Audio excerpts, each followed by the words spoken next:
Всем привет! Это подкаст Find Your Bee, и я его ведущий Кайржан Альбазаров. Сегодня мы услышим продолжение истории моей бабушки. В этом эпизоде Бижамал Рамазанов расскажет о своих служебных командировках в составе советских делегаций в США, на Кубу, Великобританию, в страны Азии и Африки во времена своей молодости. В этих встречах нередко обсуждались мировые конфликты второй половины XX века.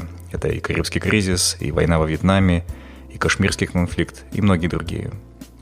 Она расскажет о своих впечатлениях от встреч с Фиделем Кастро, с Муаммаром Каддафи, с Ясером Арафатом, Вячеславом Молотовым и Валентиной Терешковой. Из рассказа вы узнаете, как Бижамал Апа гостила в доме у Рауля Кастро в Гаване и как встретила русскую девушку в бедственном положении в Сомали. Наша героиня расскажет о предрассудках о советских людях, которые она услышала во время поездок в разгар холодной войны. Давайте слушать. Енді мен осы сырт Қазақстаннан сырт жердегі араласқан адамдар жөнінде, шет елдегі адамдар жөніндегі ойға алған араласқан адамдарым туралы айтайын.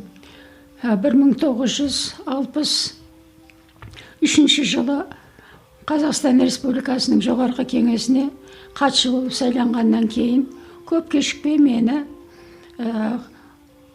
қоғам болды.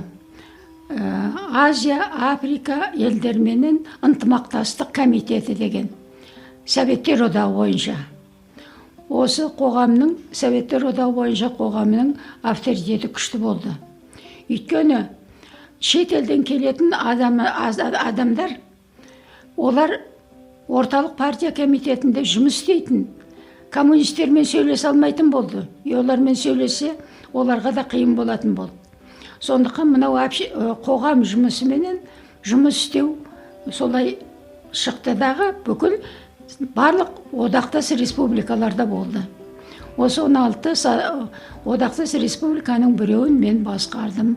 12 жылдан артықтау. Енді ол айтуға оңай 12 жыл деген.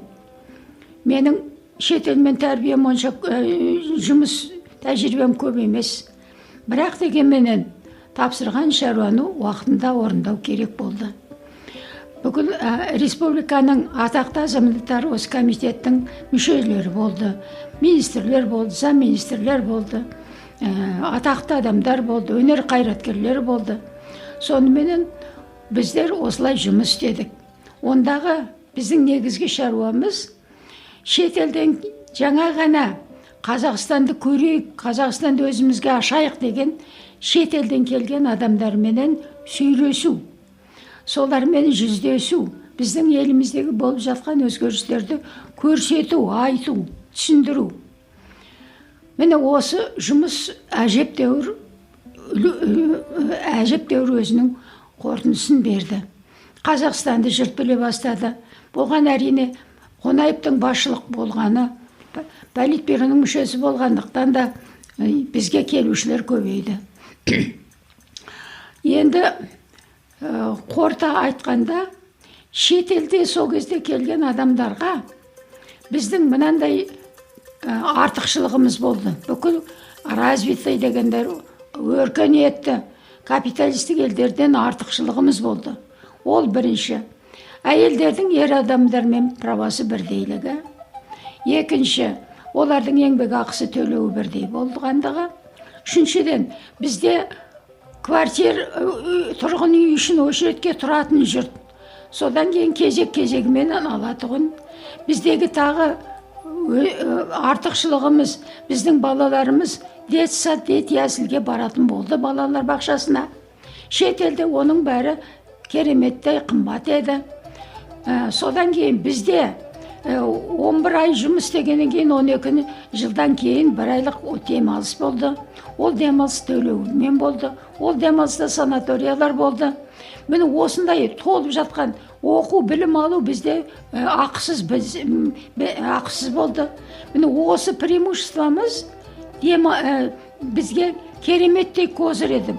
Біз действительно социалистік құрылысты дұрыс бағалап дұрыс істедік. Сондықтан осыларды айтқан уақытта оларға өте көңіл аударатын жағдай болды. Осындай Советтер одағындай болсақ, осы Қазақстандай, басқа республикадай болсақ деген ой туғызды. Ол шындық. Ол шынында да мен шет елде болғанда бірінші рет Индияға барғанда осыны өзім көрдім. Екі әйел болдық делегацияның составында. Оның біреуі Петровский деген денсаулық министрі болып 12 жыл ма, көп жыл жұмыс істеген академик адамның әйелі. Ол да өзі медик, ғалым адам.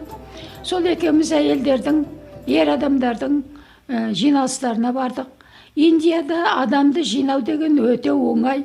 Көшеде кетіп барады, 2-3 адам тұрса, қасына 4-5 адам өзі келеді. Адам көпшілігі. Адам көпшілік тез жиналады. Соның бірінде біз болып осындай біздің қандай жерден келгенімізді, кім екенімізді айттық. Сонда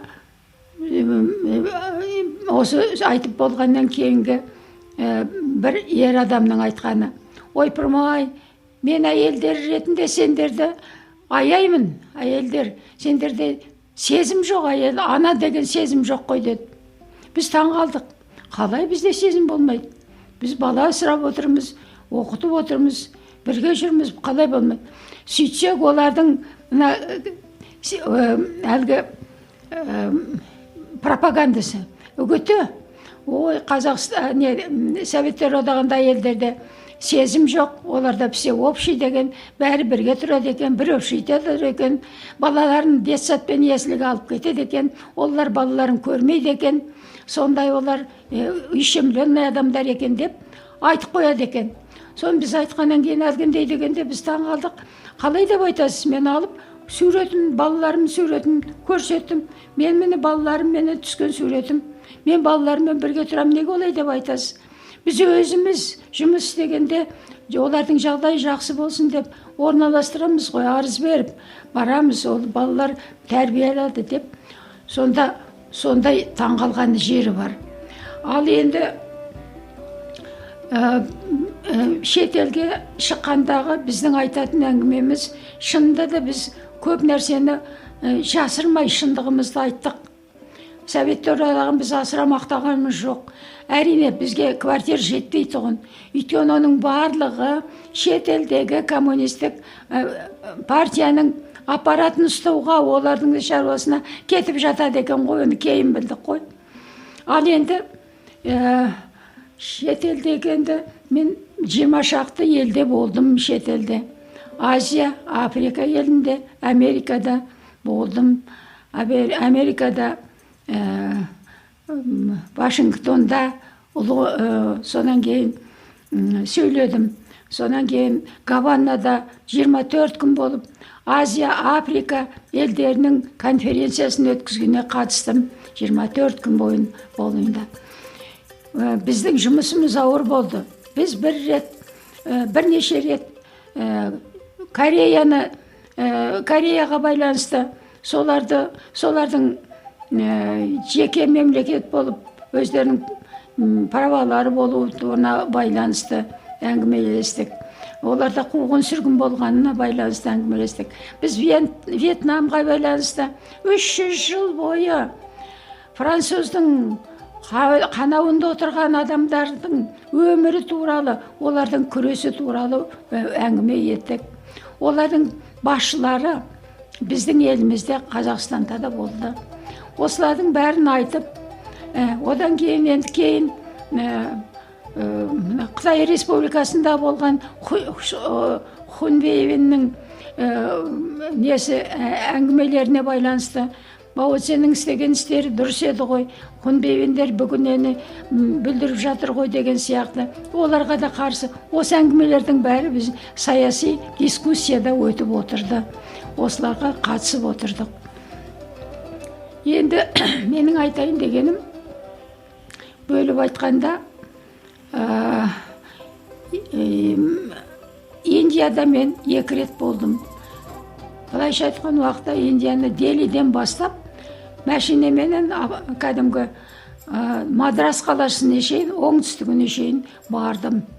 Онда да жол бойында әрбір жерде тоқтап, жалғыз мен емес, Петровскийдің командасы болды. Біз жүріп отырдық, сөйлесіп отырдық, айтып отырдық, олардың істеп жатқан жұмысын көрдік, олардың освободитель адамдарыменен де кездесіп отырдық.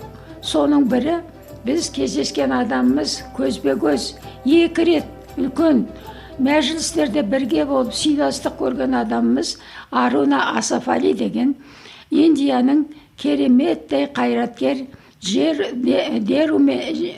Нерумен бірге бір партияда болып, барлық қиындықты көрген, 10 шақты жыл жабық жүрген, аты жөнін өзгертіп жүрген Аруна Асафали, кейін Индия бейбітшілік тәуелсіздік алғаннан кейін Нели қаласының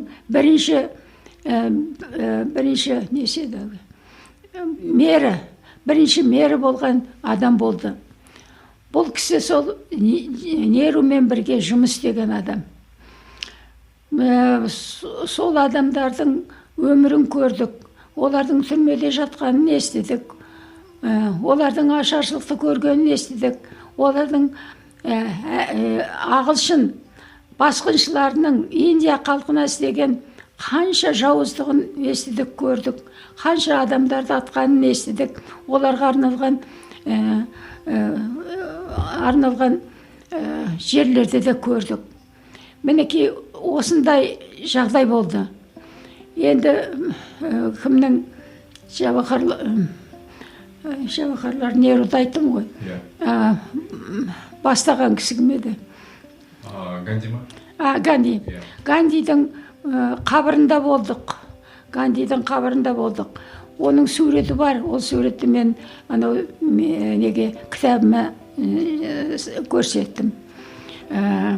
Сол барған жерімізде өзгерістері біздің Қазақстанның қазақ халқы қандай екен, қазақ халқының әдет ғұрпы қандай екен, қалай шығуы бар, қандай жерден шықты деген әңгімелерді біз айтатын болдық. Енді әсіресе Индияда Бабур туралы көп айтатұғын. Бабур болған уақытта мына Тәж-Махалды орнатты ғой. Тәж-Махал мінекей деп. Мен Тәж-Махалды неше рет көрдім. Күндіз 2 рет, барғанымда да 3 рет түнгі кезде көрдім. Түнгі кезде Тәж-Махал прямо аспанда жанып тұрғандай болып көрінетін керемет сондай. Бұл 62-64 жылдар шығар. Міне осындай 61 жылы бірінші рет көрдім. Содан кейін 2 рет барғанда. Ал енді Индия халқының қиындау жерлері бар, бірақ өзінің әдеті. Мына Ганга, Джамна өзендері, бұлар өте қасиетті жер деп есептелінеді. Бұл өзендерде күмістің қалдығы бар. Сондықтан да болар осы Ганганың бойында адамдардың креминациясы болады. Соны көрдік көзімізбенен. Ол өте қиын жағдай. Тірі адамды алып келіп, ағаштың үстіне салып өртейді. Өртегеннен кейін қалған сүйектерінің апарып бәрін Ганганың бойына салады. Сол Ганганың бойында бір жағында сүйек жатыр, сүйекті салып жатыр. Екінші жағында сүйерде суға түсіп тұрған адамдарды көрдік. Сонда сұраймыз ғой, мынау енді санитария жағынан қалай болады дегенде, сонда білетіндерін айтқаны, бұл өзендердің сондай қасиеті бар. Суда күмістің несі көп деп. Осыны көрдік көзімізбенен. Осының бәрі көргенге оңай болғанменен тірі кешегі жүрген адамды жағып жатқаны сүйегін қандай адамға қиын әсер қалдырады. Енді Индия халқына, жалпы Африка халқына араласуға көмектесуде мен Терешкова бірінші космонавт әйел Валентина Владимировнаның командасында болдым деуге болады Қазақстан арқылы. Ол кісінің әйелдер комитеті деген создавать етілді. Сол комитетке мен мүше екенмін соларда. Сол кісінің ұсынуыменен Сомалиде болдым, Танзанияда болдым, Занзибар аралында болдым.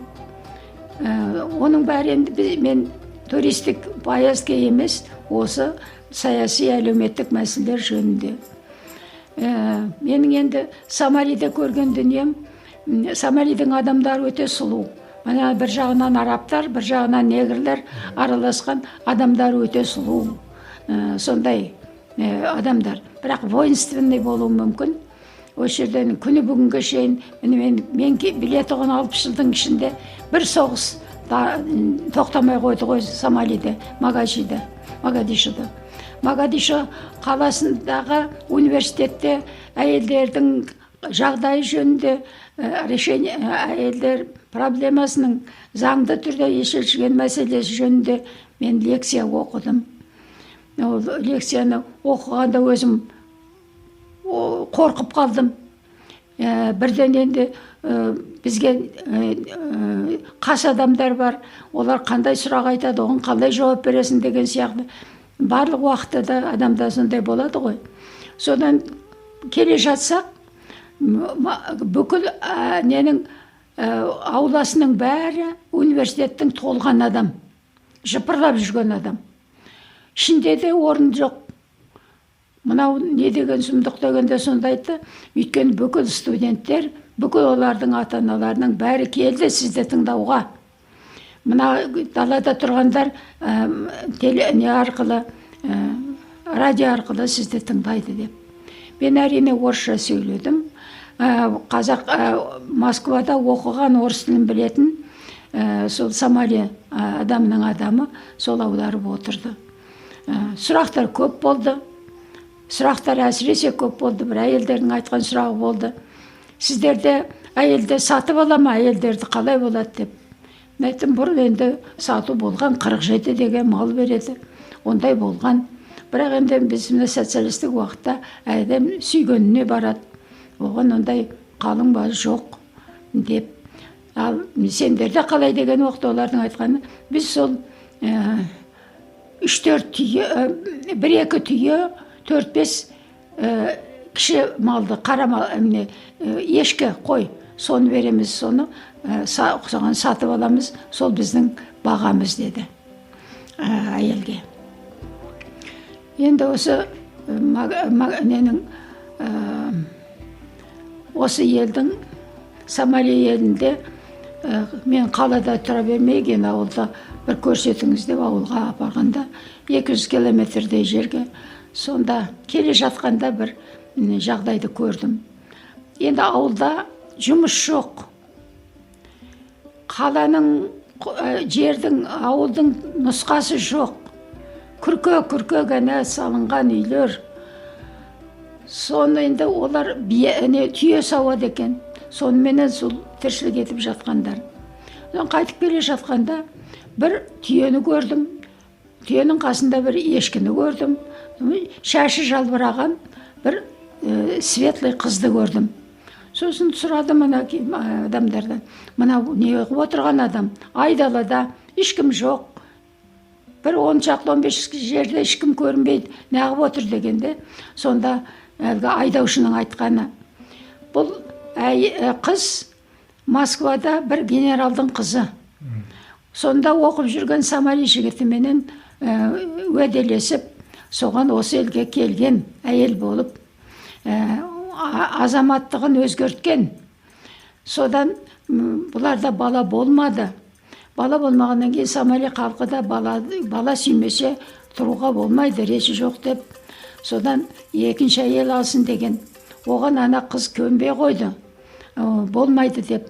Айқай болды, шу болды, жылау болды, лақтырыс болды, төбелес болды. Посольстводан да келді, көмектесіп айтты, үйтті. Советтер одағы оған көмектесе алмайды, ол Сомали елінің адамы. Соныменен амал жоқ, қанша уақыт өткізіп, екінші әйел алуға келіспеді. Сонан кейін ең соңғы шаруалары үлкен қарттар келіп, қызға айтып енді қалқа мен сен тұра алмайтын болдың, енді өзіңді өзің көр, әйтеуір бізде қыс жоқ қой, жаз ғой, енді мынау біздің әйелге беретін еншіміз, әйелді алатұғын, мына түйең бар, уақ малың бар, осымен сені айдалаға апарып салады. Өміріңді өзің көр енді қалай болатын деген. Міне сөйткен адам мынау сол біреудің генералдың қызы деп. Міне осыдан кейін менің ойыма келгені, шетелге барған әйелдердің бүгін болмаса ертең сорлап қалатынына менің көзім жетеді. 50 жасқа, 60 жасқа келген уақытта айналасында айналайын деген сөзді естімейтін қазақ әйелдерінің шетелде жан тапсырғаны менің көз алдыма елестейді. Өзінің жерінде, елінде болып бір адамның сөзін ести алмай, осылай қалай болса солай солардың жағдайымен өтетін адамдарды. Міне осындайда өмірден көрген бір тәжірибем болды. Өзіме түйсігім болды. Ал енді шетелдің адамдарының ішінде мен Валентина Владимировнан айттым. Ол кісі қазірде қанша елдің, 60 шақты елдің мақтауын алды, наградаларын алды. Бүгінде де Ресей Федерациясында ол кісі депутат болып сайланып отыр. Мінекей осындай қазақтың керемет қызы. Бірақ ол кісінің де өмірі қиын болған. Өте әкесі фин соғысында қайтыс болған. Шешесімен әкпесі қалған. Сонымен жай рабочий болып заводта іштеді. Істеген жұмыстары жай, тек қана спортпен шұғылданған арқасында соның отборға жасап, космонавт болып шықты. Ал енді аспанға көтерілу әйелдер организміне қиындық тигізетіні бар екен. Соның қиындықты да көрген адамның бірі осы кісі ғой деп ойлаймын. Бірақ әйтеуір бір қосылған екеуінен қызы болып, ол ортопед болып, научный жұмыспен шұғылданады екен. Мен соған қуанып отырамын, соны естіп отырамын, біліп отырамын. Осындай жағдай. Содан кейін менің өмірімде кездескен, ойламаған жерден кездескен керемет адам ол Вячеслав Михайлович Молотов деген кісі болды. СССР одағының сыртқы істер министрі болған. Соғыстың бірінші күн жариялаған. Бүкіл соғыс біткенше соны жүргізіп, соған көмектесіп, осы гитлеризмді құртуға, гитлеризм бастықтарын құртуға ат салысқан Сталиннің оң қолы болған адам. Бұл кісіні Хрущев Сталинді мақтаған адам деп 1961 жылы орындарынан босатып, сонан бұл кісіні Монғолияға елші етіп жіберді. Бұл кісі елші екен, сонда мен командировкаға барғанда елшімен кездесіп, қолын алып, ол кісінің айтқан сөзін естіп, онымен қоймен бұл кісінің әйелі легкий промышленность, жеңіл өнеркәсібінің министрі болған Союзда, Перельман деген. Сол кісінің үйінде болып, сол кісінің қолынан шай ішіп, сол кісінің әңгімесін естіген адам. Ал енді Вячеслав Михайлович Молотов Сталиннің қолы болып отырғанда, Сталиннің қасында отырғанда, оның айналасындағы адамдардың жала жабуыменен осы кісі әйелі министрліктен Қостанай облысында 4 жыл түрмеде отырған адам. Міне Вячеслав Михайлович андай отыр, бұл түрмеде отыр. Міне сондай адамдардың өмірін көріп, сондай адамдардың бір-біріне деген сенімділігін, бір-біріне деген махаббаты деген, осыны мен көрдім, осыны бұлардың қартайған кезінде көріп, таң қалдым. Ең бірінші Вячеслав Михайловичтың анандай жағдайда отырып, жұмыс істеп жатқанына қартайған кезінде, біз келгенде ол кісі болмады. 2 күннен кейін, біз келгеннен кейін 2 күннен кейін ғана барып ол кісіні көрдік.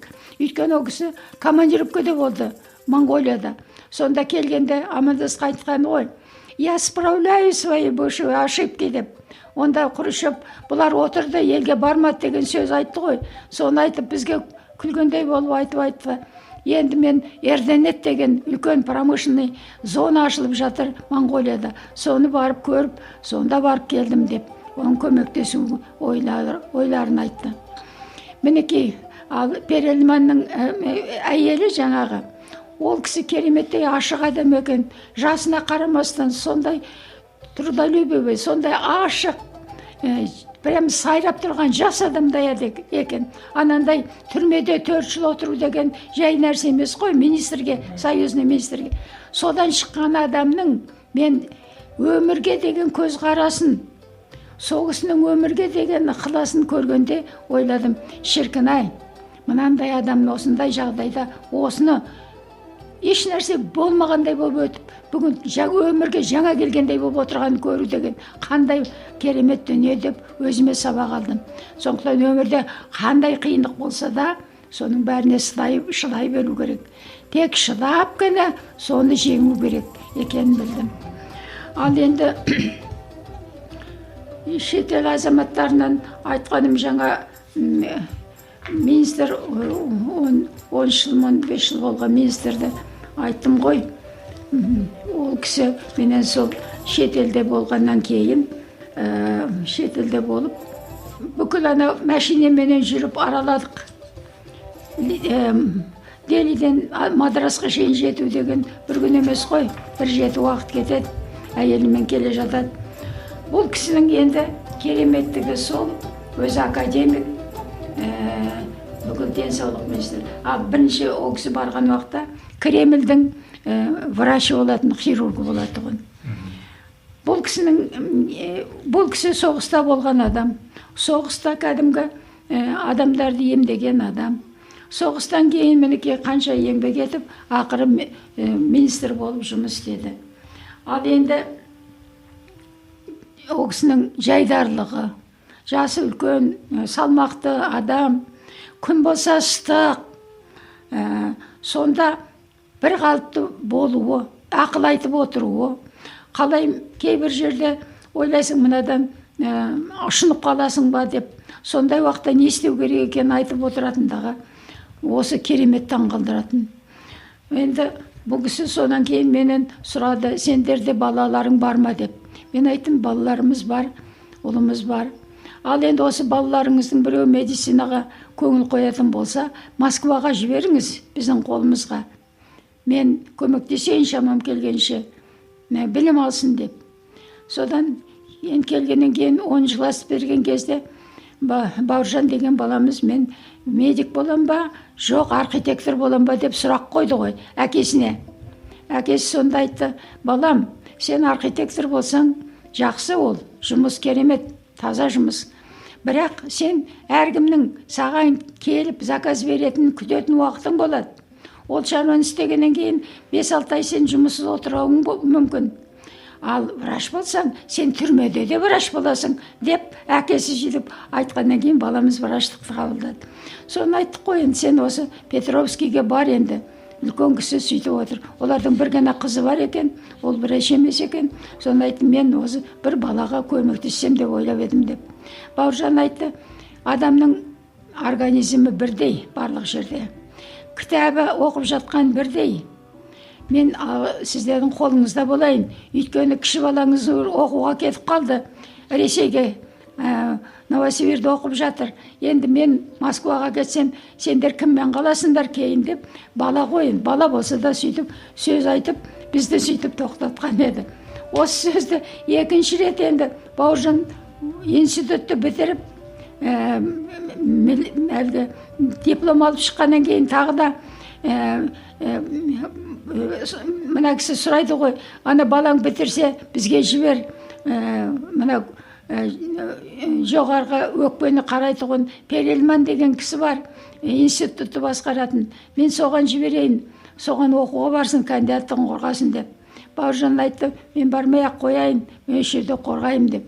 Соныменен ол бала осы жерде, сен келіп, соның қолында тұрып оқысын деген кісі бірінші оппоненті болып, осы Астана Алматыға келіп, Бауыржанның оппоненті болды. сондай бір жағдайлар. Енді Кастроның қолын алған адаммын.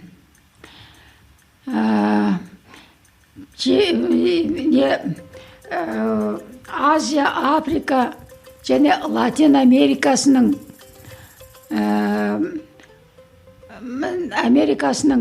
үйімін құрамыз ба деген ойменен Гаванада үлкен жиналыс болды. Москвадан 2 самолетпенен спецрейспен бардық. Карибский кризис кезінде, Соның кезінде. Сонда бардық. Біздер сол жерде жиналыс өткіздік. Енді мен қатысып жүрмін ғой мен это я как Пушинка летающий. Керек анда барасың, мұнда барасың, анда барасың ба. Мысалы анау Вьетнамға байланысты комиссияға соған сөйлейсің ба, барасың ба деп, соған бар дейді, барасың. Сөйтіп жүрген кезім ғой. Мен онда бастық емеспін, мен онда рядовой кәдімгі исполнитель адаммын ғой. Сонда ол кісінің сөйлеген сөзін естідік. Одан кейін ол кісіні анау неге қырға апарып, бізбен бірге ол кісі неге шықты сол жастарды оқытатын жерге. Сонда қолынан алғаным бар. Менің бір нем болды, мүмкіндігім болды. Суретке түсіріп алу деген. Ол кезде нашар сурет аппараты да жоқ қой. Бірақ ана біз отыратын машинеде, автобуста бізде шығарды, сол барлық пленканы жағып жіберіп отырды. Оны бәрі отырғандар айтты, бекер естейсіздер, түсірмеңіздер, бәрібір жағып жібереді деп. Сөйтіп мен Кастромен түскен суретім жоқ. Бірақ қолынан алып сөзін естіген адаммын. Ал енді Ясир Арафатты мен Ливия қаласында көрдім. Трипольда конференция болды. Сол конференция Азия-Африка елдерінің солидарностьсымен болған ынтымақтастық комитетінің жиналысында. Ол кісі жиналысқа қатыспады. Бірінші рет Каддафидің военный формаменен отырып сол жиналысты басқарғанын көрдім. Біздің отырған залда екі жақ есікте зеңбіректер тұрды қорғап. Кірген адамдардың бәрі контролда болды. Ал енді Каддафи деген керемет сұлу адам болды. Сол отырғанда 24-25 жаста ғой деймін. Бүкіл Американың базасындағы адамдарын құртып, несін жіберді, қуып жіберді ғой. Сонымен біз сондай риза болдық. Бірақ біздің бірге түскен суретіміз жоқ, онда да ондай ойымызда да болған жоқ. Ол кезде қазіргідей қалта телефоны жоқ қой. Ал енді сөйледік, болдық, елін көрдік, қираған жерін көрдік бұрынғы. Ал енді сонда бір кешке жақын прием кезінде Арафат келді. Күндіз болған жоқ, көрінген жоқ. Келіп, Советтер одағының адамдарымен ол кісі таныс, белгілі, келіп айтты, біз енді осы қаланың сыртында жатамыз, біз енді осы жерде жүрміз, бағалап жүрміз адамдарды деп. Қолымыздан алғаны бар. Бұлай қарағанда, жақын қарағанда, Фидель Кастро да суық адам еді. Қолына қараған уақытта просто суықтығы көрінетін. Арафат та сондай суық адам еді. Бұлай өзі кішірек кісі ғой енді, өзінің киімменен. Бірақ суық адам еді. Біз енді кешке жақын сол жиналысқа әдейі келдім деп, сендермен кездесуге, біздің жағдайымыз жақсы деп, өзінің жағдайы туралы айтып кеткені бар. Енді бұл адамдардың істеген ісі керемет қой. Кастроның ісі де керемет. Бір өзі бір елді билеп алу деген. Ал енді Гавананың құлдыраған кезін көрдік қой. Өйткені ол жерде еш нәрсе жоқ. Сиыр да саумайды жерде. Тамақта ол жерде жасамайды. Бәрін Америкадан алып келеді. самолетпен бе, немен бе алып келеді, ол жерде сатады.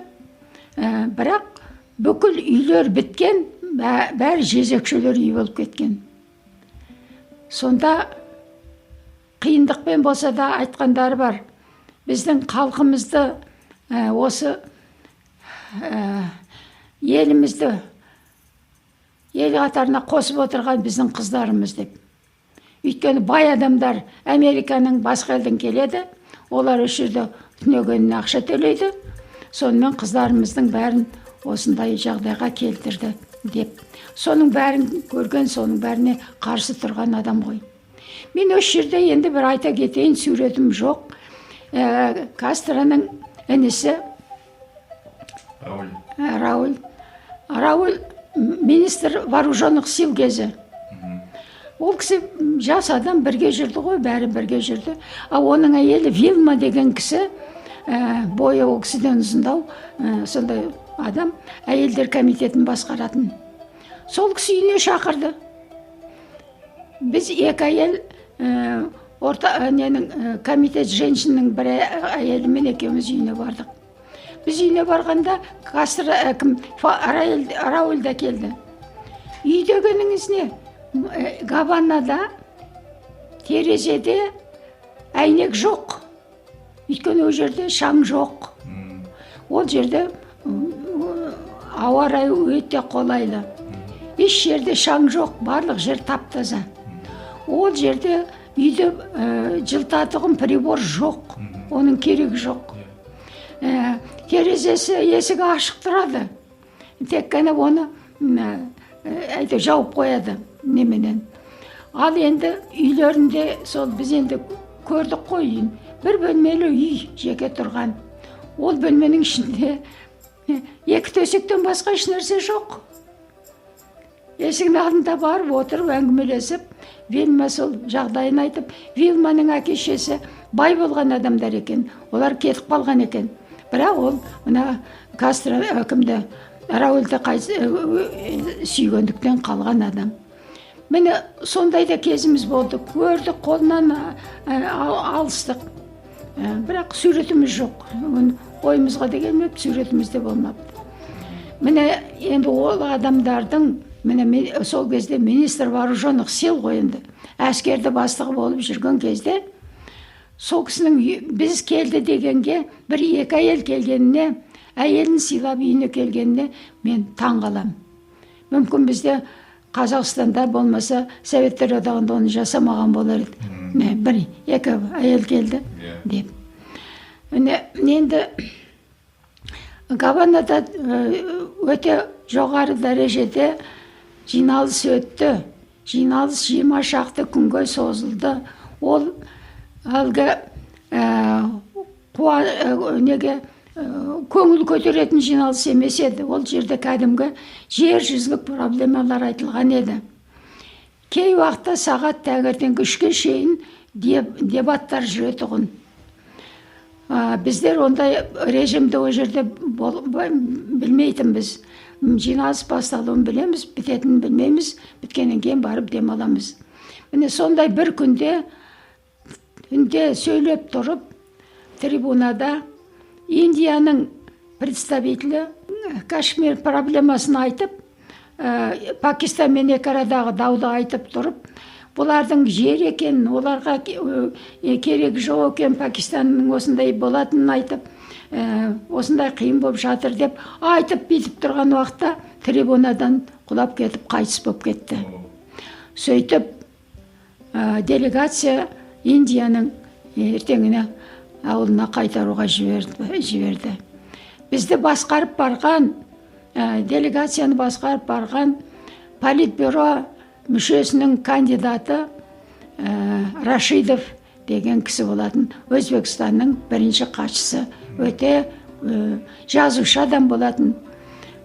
Ол кісіні көрдік, ол кісі өте керемет сыйлы болдық енді. Неге шығарып салуға бару керек, шығарып жүріңіздер деп айтып жүрген. Әйелі қазақ екен. Сонымен әңгімелесіп, сондай жағдай болды. Енді осындай жағдайларды бәрін көріп, осылардың арасында болу, адамға жаман болуға жол жоқ. Адамға жағдайын келсе жақсылық ойлау керек. Енді біздің Қазақстаннан Қонаев туралы айттым ғой. 20 шақты жыл осы кісілердің айналасында жүрдім. Өйткені жоғарғы советтің секретары бүкіл кодекске, бүкіл заңға қол қоятын адам, оны қабылдауда барып, ол кісінің келісімін алып, болмаса болған кейбір мәселелердің шешілуін айтып, жолығып тұру керек қой. Сонда официальный жағдайым болды. Ал енді бір рет өзім жеке мәселемен баруыма тура келді сұранып. Ол мен соғыс кезінде институтта отырып студент болып көрген адам емеспін. Рахат көрген адам емеспін. Лекциясын тыңдаған адам емеспін. Мен осының бәрін өмірден шамам келгенше түнмен сағат 2-ге шейін, кейде 12-ге шейін оқып үйренген адам шамам келгенше. Алдыменен педагогикалық 2 жылдық институтты бітірдім заочно. Отметкем жаман болған жоқ. Одан кейін 4 жылдығын бітірдім. Сөйтіп мен педагог болып шықтым. Ал енді мен педагог болғанда бәрі отлично болды. Госэкзаменде бәрі де отлично болды. Менде сондай білім болды. Бірақ мен оны әрбір партада оқып, әрбір бетті оқыған жоқпын. Енді памятым солай болған шығар. Сосын самоподготовка болатын болар. Ал енді менің өзімнің ойымда мен білімді ала алмадым ғой. Мен ең болмаса 2 жыл бірге оқысам қандай жақсы болатын еді дегендей болдым. Бірақ оны мен 9 айлық курсқа жіберді комсомолдың. Бірінші рет Москваға орыстардың ішіне барған кезім, қазақша дұрыстау жөнді білмеймін ғой. Ең бірінші бізден диктант алды бәрімізден, мен двойканы алып шықтым. Сонан кейін бүкіл Әзербайжаным бар, түркмені бар, тәжігі бар, өзбегі бар, бәріміз двойканы алып шыққандарға айтты. Ай, сендерге енді алдымен орыс тілін оқу керек екен, грамматикадан бастау керек екен деді. Менің грамматикадан әйтеуір аздаған болса жағдайым бар екен. 1 күн, 2 күн барып отырдым, маған бәрі түсінікті болды. Сонан кейін барып айттым, мен двойка ала берейін. Бірақ мен ең болмаса сол двойкадан тройкаға шығармын. Мен андай жа отырсам, бұрынғы білген қалыммен қалатын түрім бар. Маған не обидно будет, өзім оған намыстанбаймын. Мен сол орысшаға барайын деп. Сонымен мен орысшаға болдым. Бірақ осы 9 айлық оқуды 2 айын мен оқымай өткіздім.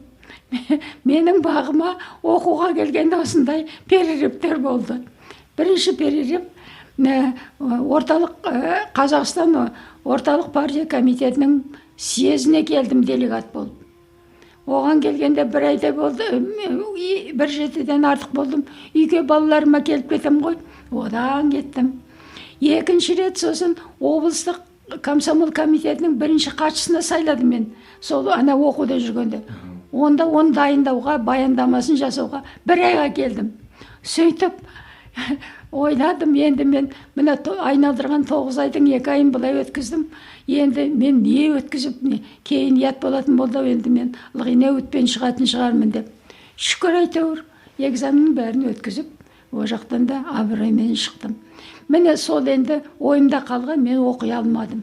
Енді мен осыны қалайда восстановить етейінші, мен кандидаттықты алайыншы деп ойлап, мен жолдасым Шәкеңнің қолдауыменен, мен білетін бір адам бар, бізде мұғалім болған керемет адам, сен сөйлесіп көр, егер сен соғыс алатын болса, ең болмаса бір консультант ретінде деп, сонымен Шәкеңнің арқасында, менің жолдасымның арқасында, мен сол заочный аспирантқа түстім. Сонымен Казгудың аспиранты болып, тема юридический наукамен, философский науканың бір қосылыстары болды. Содан бір рет бір не болды, семинар болды, маған шақырды, жұмысыңыз туралы айтып беріңіз деп. Соған барып айтқанда, мен секретарь президиумым ғой. Мені көп адам білмейді ғой. Мен көп адамға айта бермей шыққан. Ана жерге барғанда жүр, али. Не знали они, мен заочникпін. Мен барып, билетімді айтып, по теме кеттім. Одан кейін опять әлгі закрытый арыз деген жасырын арыз түсті менің атымнан. Рамазан осылай пайдаланып жұмысын еңбек қызметін пайдаланып наукада болайын деп жатыр деген. Сөйтіп мені енді не істеуім керек? Сөйтсем оны ЦК-ға жеткізген екен. ЦК-да сосын отдел учебных заведений бүкіл председателей научных советов шақырып, жиналыс өткізіп, жақсы болыңдар. Бірақ енді байқаңдар, Рамазанова сияқты адамдар келмесін сендерге депті. Оны енді мен білмеймін ғой, сол бір кеңседе отырмыз, бір этаж төмен олар менен. Содан бір мұсылман ғой, Шәкең айтады: «Әй, Шапағат Әлбазаров, сенің әйелің туралы осылай айтып жатыр. Наукаға барады дейді. Қолынан келмейтін жұмыс болса қайтеді, оны не қылады? Сен соны ойлап көрші» деп. Содан Шәкең соны естігеннен кейін маған келіп айтты: «Осылай болып жатыр екен, енді не істейміз» деп. Мен айттым: «Жарайды, не болса да мен орта шеніне келдім жұмыстың. Ары қарай не болса да көрейін енді» деп. Содан Димаш Ахметовтың мен приемына бардым, сұранып. Димаш Ахметов жұмыстармен келіп, дала жетіп кетіп жататын уақытым бола ғой, 5 минут, 10 минутке, 7 минутке келіп документте мына жерге қол қояды дегендер кетіп жататын уақыт болады. Соны ренжіп келдім. «Өңіңіз неге өзгеріп кеткен?» деді. Мен жылап жібере жаздадым. Соны өзімді тоқтатып, зорға дегенде айттым: «Димаш Ахметович, ғапу өтіңіз, мен келетін ойым жоқ еді. Бірақ осындай менің үстімнен арыз түсіпті. Бірақ мен жұмысымды пайдаланып, мен біреудің еңбегін пайдаланып жатқан жоқпын. Өзімнің жеке жұмысым, бүкіл қоғамдық жұмыстардың сыртында, өз жұмысымның сыртында осыны жасап жатырмын. Егер де сіз мұны қой десеңіз, мен қояйын. Бірақ бір кішкентай кітапша етіп шығарам. Еңбегім босқа кетпесін. Ал жоқ, өзіңіз біл десеңіз, оны айтыңыз». Сонда кісінің отырып айтқаны: «Енді ол жұмыстың қорытындысын шешетін ученый совет қой. Басқалар айтпауға тиісті ғой» деді. «Оны сен қорғама» деп айтқан жоқ. Содан кейін мынау мен қорға деп айтқан сөзі ғой деп қуанғанымнан барып, ақыры сол жұмысымды Москвада заң институты бар болатын. Соның секциясына өткіздім. Содан кейін МГУ-дың секциясы бар болатын, по общественным самодеятельным организациям. Соған өткіздім. Сол екеуінің адамдары оқып, аяғына қолдарын қойып оқығандар. Мына жерде қатесі бар, мына жер жоғы, дұрыс емес, мына жер дұрыс, бәлен түгендеп, қолын қойып, печатын басып жіберген. Мен соны алып, жарайды, әйтеуір бір нәрсе шығатын болды деп жүрдім.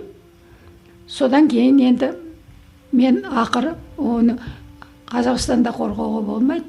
Москвада очередь бар екен. Сосын Қырғызстанға барғым келмеді. Сосын Өзбекстанға сұрадым. Өзбекстанның академия наукына соны қорғап шықтым. Енді мені мақтауға ойланған шығар. Өзбектің ғалымдары отырып айтты: «Шіркін-ай, мына жұмысты ғой, сіз докторлыққа да қосып жіберге болатын еді. 2 рет голосовать ететін едік» деп. Мен айттым: «Дай Бог мне этого, чтобы мне приселось» деп айтқанымдай болды. Одан кейін арыздар түсті. ЦК КПСС-тің контрольный организациясына арыз барды, тексеру керек деп.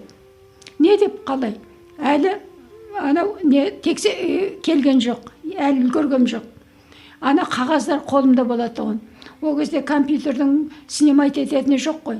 Сонымен қағаздардан печаты барды апарып бердім. Мінекей, менің судьбам проекті мынада жазылған, 2 жердің Екі высшее учебное заведениенің әйтеуір қорытындысы бар мінекей деп.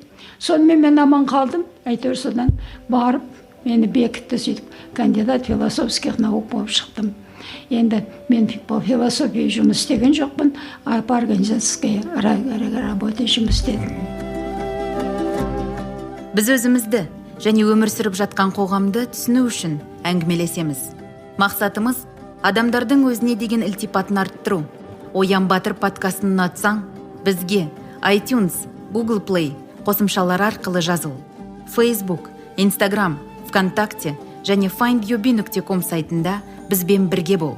Подкастымыздың жақсаруына себеп боламын.